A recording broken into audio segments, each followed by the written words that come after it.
Please keep your hands and arms inside the vehicle at all times. Your tour will begin shortly.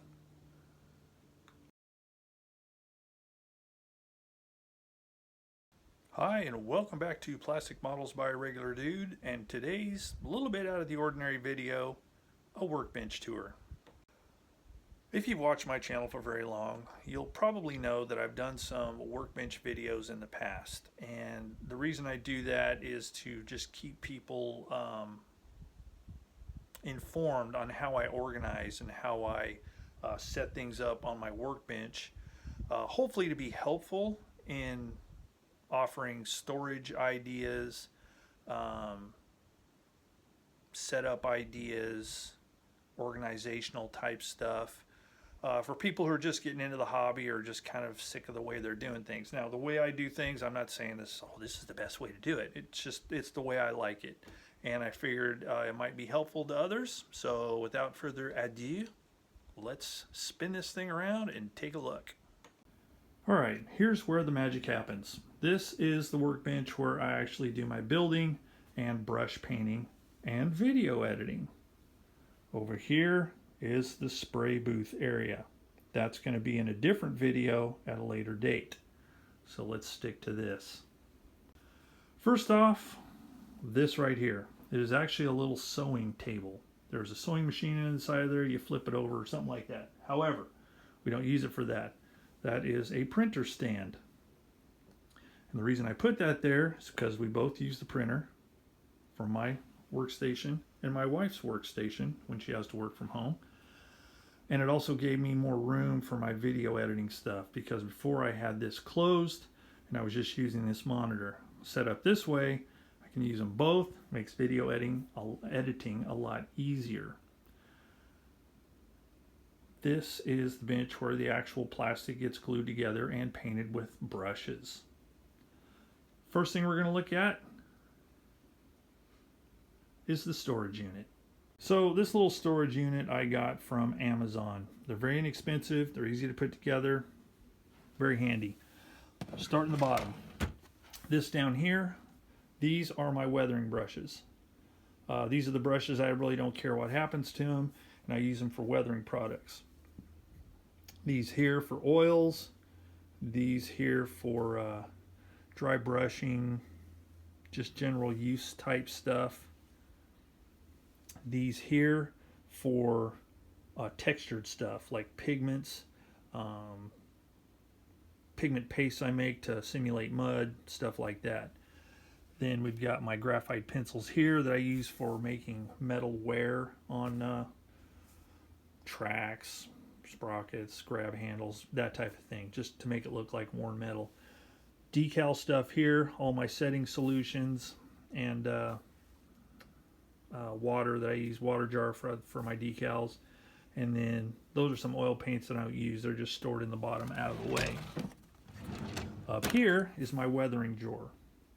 And you may be thinking, that's not very much weathering stuff. Well, this is the stuff that I use. If I get stuff and I don't like the way it works, or I don't think it's necessary, I'll either use up what I have and never replace it, or I'll give it away. These are the items that I use on the regular and I like to replace. I've got pigments, pigment binders, pigment fixers, got some ink back there. We've got these Tamiya Weathering Master A, B, and C. Those are handy. Droppers for my enamel mineral spirits, odorless mineral spirits for thinning oils. We've got washes. We've got panel line washes. And then we've got some sponges and stuff like that for adding texture or adding chips, that kind of thing.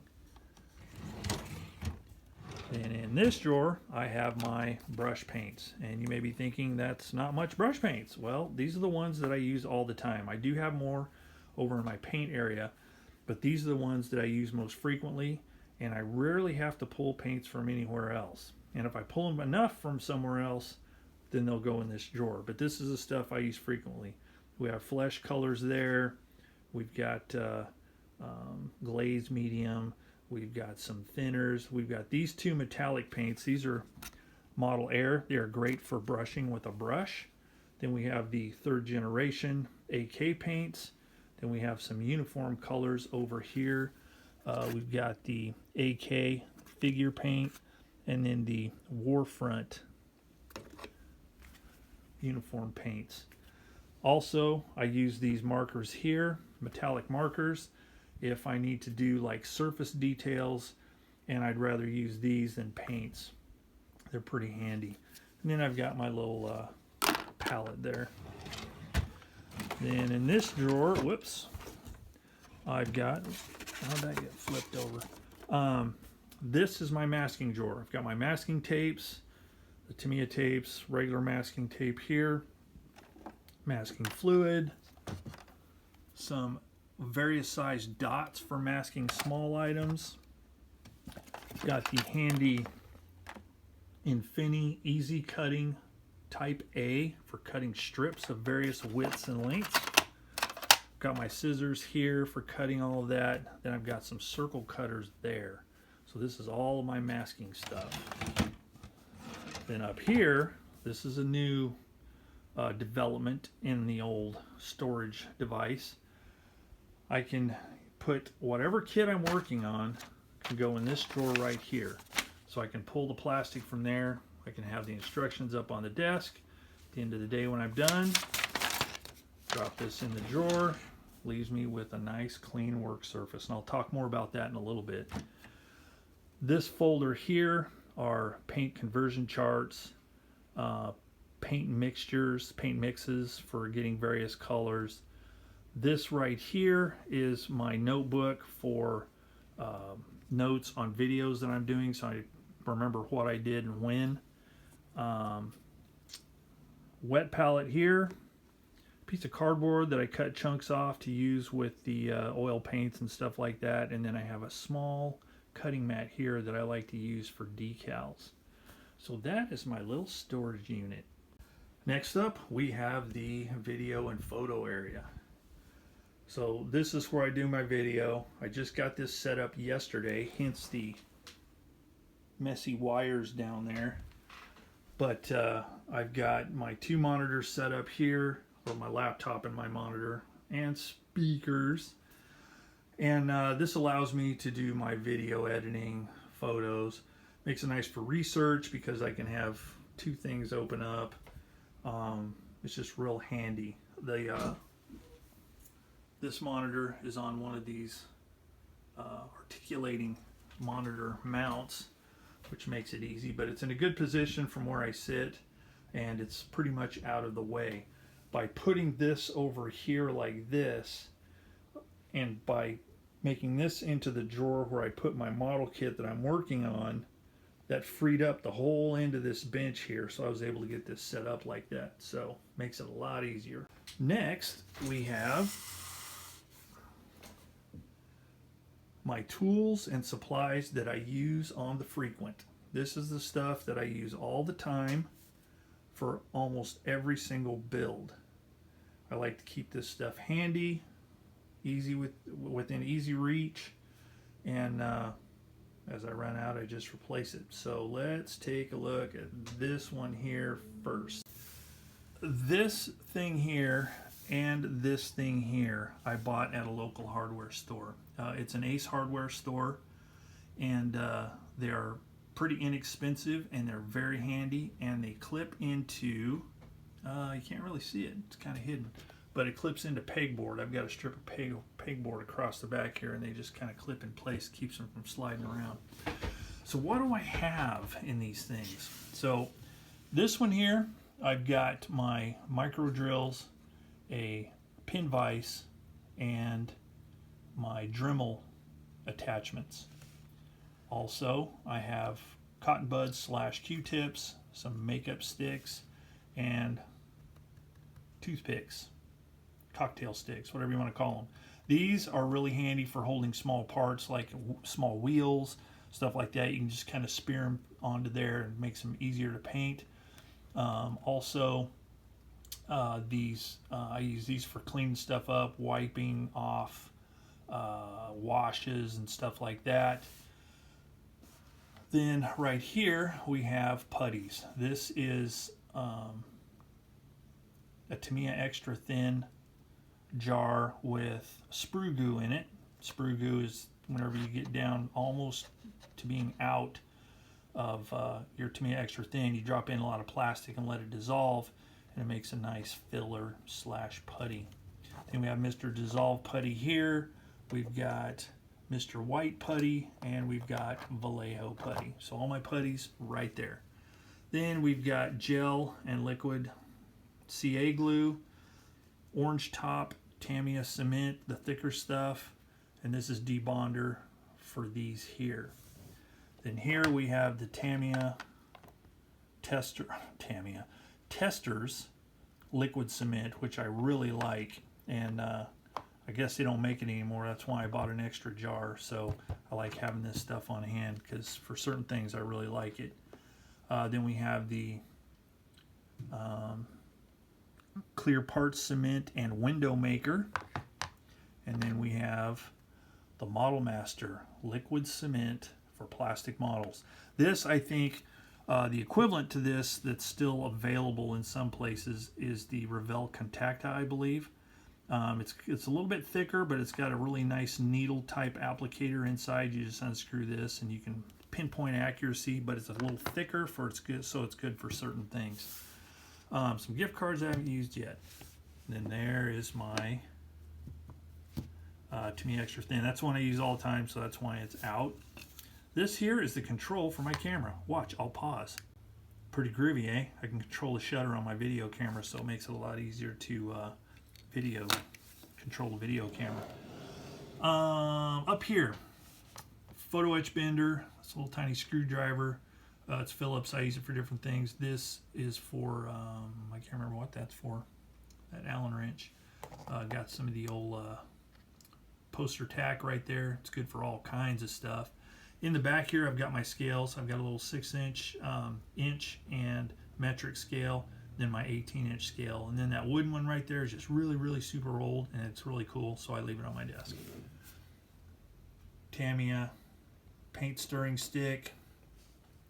These two brushes here are for dry brushing. These three brushes here are my nice brushes that I use for fine detail work, especially on figures. That is a CA glue applicator, conveniently located right next to the CA glue. Then I've got, these are like general purpose brushes here. One of them is for doing metal primer, brushing on metal primer. One of them is for applying this liquid cement. Then I have these two brushes here, which I use for metallic brush paints. And then all of these brushes here are just different styles and sizes for just general acrylic paint application. Next, in this storage device, I've got my water for cleaning brushes for acrylic paints. I've got my nice fine cutter here, sprue nipper, whatever you want to call it, and then my coarser one here. This one's a little heavier duty. I use for larger stuff. I've got my various tweezers here.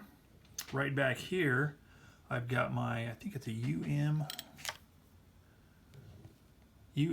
USA, where's the number? Glare, SCR01. It's a scriber slash scraper that was given to me by my late friend H.G. Barnes.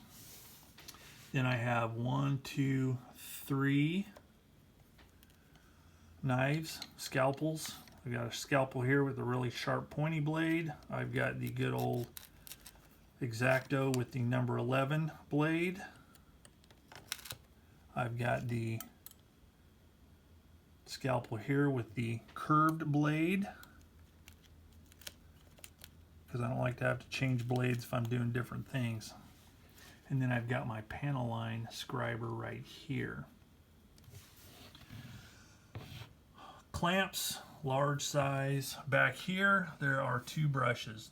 The big paintbrush looking thing here is for dusting off model parts after they've been sanded or before I'm going to do any brush painting or anything like that. This toothbrush here, other than brushing my teeth, I use that for scrubbing the polystyrene powder or resin powder or dust, let's say, out of my sanding sticks.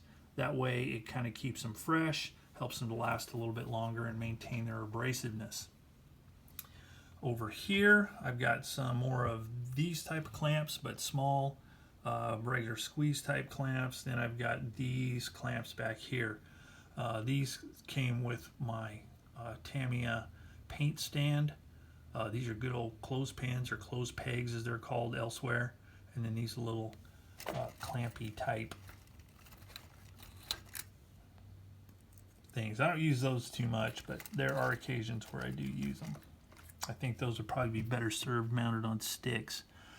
Then right here I've got all of my blades, my extra blades, because I like to keep them separated according to what type they are. So I've got 1, 2, 3, 4, 5, 6 types of blades that I keep on hand. I've got a pencil that I use for various things. I've got some rigid sanding sticks, some squishy foam sanding sticks. I've got my files right here in this little pill bottle. Then I've got my sponge type adhesive sanding sticks. And then back here I've got the micro mesh polishing pads, if I can get the stupid thing out. And then I've got 400, 600, and 1000 grit bits of Tamiya sanding sponges. Underneath here I've got this little piece of foam, just kind of helps hold this, keep them from falling all the way through. And this piece of foam here keeps my blades safe and out of the way, protects them, keeps the tips from getting broken off so easily as it impacts the cutting mat. And then let's see, there's my coaster right there that I use for, I always keep, I don't know if I just took it in to refill it, but I keep a mug of water or coffee there. These are for cleaning brushes, mopping up excess glues, adhesives, etc. I always keep those right there. For larger sanding stuff, I like to put those right underneath here. That's all I have to do is just slide them out. Now, right here, you can see I've got this piece of construction paper outlined with green tape. Partly because, green tape is what I have the most of. But I like to use this as a framing guide for my video setup. So my video setup is right here. I've got the articulating arm with a phone clamp on it, because I use my old, that's what I'm using right now, my old Apple iPhone 7 Pro.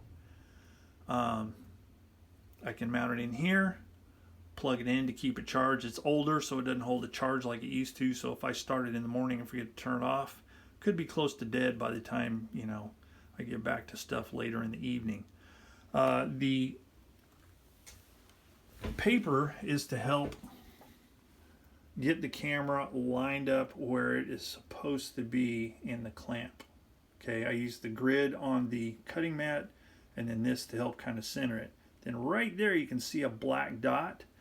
That's there to help me keep what I'm working on in frame. iPhones have a grid that you can have superimposed over your screen, and I just make sure it's centered in the center grid. That way when I'm working on something, blah blah blah, I'm not drifting out of frame. I keep it in the middle of the frame if possible. And last, I've got my magnifiers here, which I use for detail painting and really small work, and then I've got the Grinch to keep me company. So the last thing I want to talk about is the condition of my desk. See how neat and clean it is? I did not do that just for this video. At the end of every session, this is the way my desk looks. I like a neat, clean, organized work area. For me, it makes me a little more enthusiastic about sitting down to my desk and working. Everything's where it's supposed to be. I don't have to look for anything. I can reach up almost without looking to grab what I need. I just like a really organized work area. And there are people that can vouch for this, that I'm just a freak about it. So every time I end a session for the day, the desk looks like this. When I sit down to start a new session, this is the way it looks. I can sit down and begin with a clear conscience. Now, I know there's some people, and some of you people out there watching this may be like this, and that's okay. I'm not saying this is the way it has to be. It's what works for me. But people will have paint, glue, tools, supplies, model parts, instructions, books, just stuff all over, and they'll only have a small spot to actually work. That would make me curl up into a fetal position on the floor, and I would be weeping and sucking my thumb out of sheer horror if my desk looked like that. I'm just a neat freak. One more thing, there's my light. It's a good light. I like it. It articulates really well. I'm lucky that I have a window here, and I got a window here, and then I have that light there.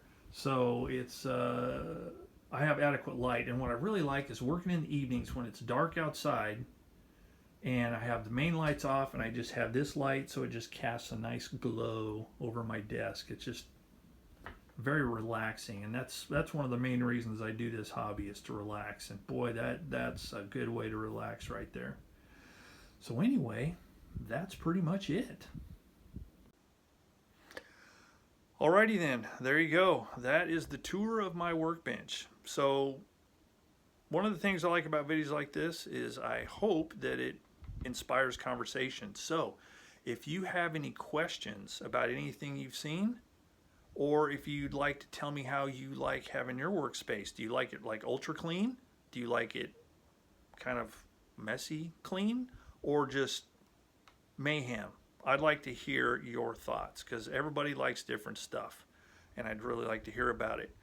And again, if you have any questions about what I've got set up here, ask, and I will try to answer to the best of my abilities. So put those in the comments section down below. All right, so yeah, I think that's it for this video. Next time when I do a video like this, I'll do the paint booth area, and I'll talk about that, what I've got, how it's set up, how I use it. So yeah, that one will be fun too, because I really dig the paint stuff. So anyway, there you go. Thanks for watching Plastic Models by a Regular Dude. If you haven't subscribed yet, maybe hit the subscribe button. That way you can keep up with the upcoming videos and check into my backlog, see what's going on back then. If you like the video, hit the like button. That would make me feel real good about myself, and I'll sleep better tonight because of it. All right, that's it. So, thanks for watching Plastic Models by a Regular Dude, and I will see you all